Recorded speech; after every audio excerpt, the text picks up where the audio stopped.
ثانيه واحده. اتفضلي حضرتك. بوجه كلمه للسعوديه وبقول لهم اللي انتوا بتعملوه ده نظام قطع طريق. ان انت لما يكون متخاصم مع حد المفروض انك انت تقدم فيه شكوى، تقدمه المحكمه. انتوا عاملين نفسكم دوله او ملكيه، وهي لا هي دوله ولا هي ملكيه. انت بالشكل ده بترسي مش لسياده القانون ولكن بترسي لدوله الخجر. للاسف الشديد انتوا بترجعوا لايامكم، ايام زمان، ايام الخيمه والعنزه. استناكوا اقطع عليكم الطريق علشان انا متضايق منك فاقوم اجيبك لما تيجي عندي او لما تعدي من على طريقي. دي لا هي سياسه ملوك ولا هي سياسه رؤساء، ولا دي سياسه خجر، سياسه اقول عليهم ايه؟ سياسه شحاتين، سياسه خيمه وعنزه وعصايه. ايوه بس هم بيستندوا في السياسه دي على تفسيرات الشيخ محمد عبد الوهاب وكتب محمد عبد الوهاب. مين هو الشيخ محمد عبد الوهاب؟ مين بقى؟ ألا يقدر بنا يا سيدي الفاضل يا سيدي العزيز أن نحتكم للرسول صلى الله عليه وسلم محمد بن عبد الله؟ أسيب محمد بن عبد الله رسول الإنسانية وأروح أدور على واحد أيا كان هو مين محمد بن عبد الوهاب؟ لن أسبه ولن أقول عنه أي شيء، لكن كل ما أقوله إذا كان هم بيقولوا عليه راجل مصلح، راجل مجدد في الدين، راجل ليه كتب، راجل ليه تعليم، أهلا وسهلا بتعليمه، لكنها ما استبدلهاش بتعليم رسول الله صلى الله عليه وسلم. ما يبقاش محمد بن عبد الوهاب هو الحكم في ديني. انا ليا شرعي وليا ديني، ليا قرآني اللي هو دستوري، ليا سنة محمد بن عبد الله مش سنة محمد بن عبد الوهاب.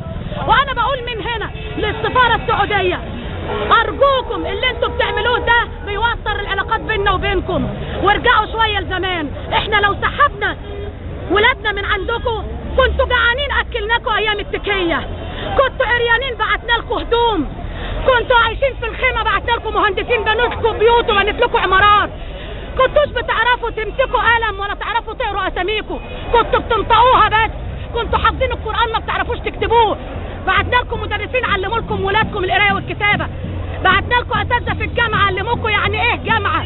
احنا اللي وصلنا لكم المدنية، واحنا اللي ودينا لكم العلم، واحنا اللي ودينا لكم كل حاجة ما كنتوش تحلموا بيها. كنتوا بتنزلوا زمان ايام جدي وجدتي ما كانوا بيحجوا، كانوا ولادكم بينزلوا من على الجبل حفاة عراه يقولوا هللا يا حاج.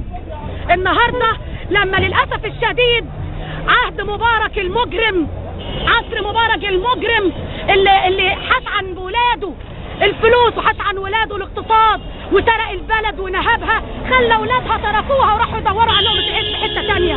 للاسف الشديد احنا كنا اسيادكم، النهارده بتستعبدونا. ارجعوا بتاريخكم لورا اذا كان ليكوا تاريخ. انتوا امه بلا تاريخ، امه الناقه والجمل، امه الخيمه. يا حفاه يا عراه يا عاله يا رعاة الشاه، عشتوا عالة علينا طول حياتكم. النهارده عايزين تذلوا اسيادكم، مش هنتذل. كرامة المصري فوق كل كبير وهنجيب حقنا. واحنا برضه عندنا طرقنا احنا كمان، بس طرق مدنية. احنا ناس متحضرين، عندنا حضارة 7000 سنة مش زيكم. كنتوا لسه من 40-50 سنة ماشيين حافيين في الشوارع. كنتوا بتيجوا مصر لابسين بلغة في رجلكم، ساعات كنتوا بتمشوا حافيين برضه.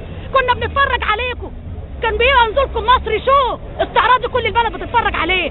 بقول لكم اذا كان شويه البترول اللي ربنا سبحانه وتعالى بعته لكم مسيره برضه ينضب ويجف، وهنشوفكم ساعتها هتبقوا تعملوا ايه.